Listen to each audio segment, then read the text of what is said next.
শ্ৰীমদ মানে হৈছে এখন সুন্দৰ ভাগৱত। যেতিয়া এজন ব্যক্তি জীৱন্ত অৱস্থাত থাকে তেতিয়া সেই ব্যক্তিজনৰ নামটোৰ আগত শ্ৰীটো লাগি থাকে, আৰু যেতিয়া সেই ব্যক্তিজনৰ মৃত্যু হয় তেতিয়া কিন্তু সেই ব্যক্তিজনৰ নামটোৰ আগৰ পৰা শ্ৰীটো আঁতৰি যায়।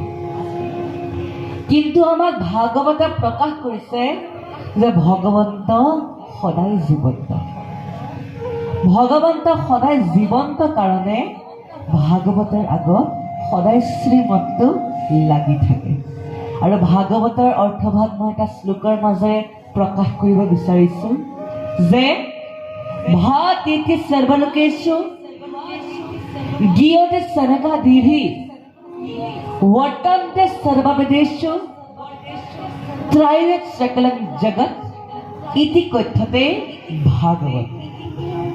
भा মানে হৈছে ভাতিতি সৰ্বলোকেষু, অৰ্থাৎ যিখন ভাগৱত গোটেই তিনি লোকতে বিয়পি আছে সেইখনে হৈছে ভাগৱত। গ মানে হৈছে গীয়তে সনকাদিভি।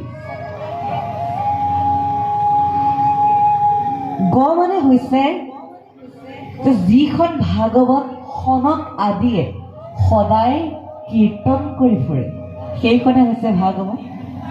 আৰু ব মানে হৈছে वर्तन्ते सर्ववेदेषु, অৰ্থাৎ যিখন ভাগৱত সকলো বেদতে ব্যাপ্তমান হৈ আছে। ত মানে হৈছে ত্ৰয়ত সকলং জগত, অৰ্থাৎ ত মানে হৈছে এই ভাগৱতখন আমি শ্ৰৱণ কীৰ্তন কৰিলেহে এই কলি যুগত তৰি যোৱাৰ পথ বিচাৰি পাম বুলি আমাক ভাগৱতে প্ৰকাশ কৰিছে।